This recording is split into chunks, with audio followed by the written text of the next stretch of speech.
সৃষ্টি কৰিলে তাকো আমি সকীয়াই দিব বিচাৰিছো।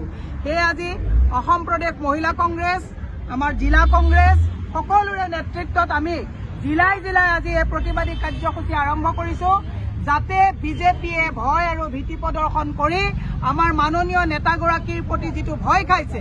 আজি তাৰিখত নৰেন্দ্ৰ মোদী যেতিয়া বিদেশত গৈছিলে তেওঁলোকে ভাড়া মানুহ দি পেলাই তেওঁ পপুলাৰিটি দেখুৱাইছিলে, কিন্তু ৰাহুল গান্ধী ডাঙৰীয়া যেতিয়া বিদেশত যায় আপুনি ৰাহুল গান্ধীৰ প্ৰতি যিটো মানুহৰ সমৰ্থন, ভাৰতীয়সকলৰ যিটো সমৰ্থন, তাৰ প্ৰতি তেওঁলোকে ত্ৰস্তমান হৈ তেওঁলোকে গোটেই কথাখিনি ৰাহুল গান্ধীক নস্যাৎ কৰিব নোৱাৰি তেওঁলোকে এইবিলাক কথা ক'বলৈ মানুহক এৰি দিছে।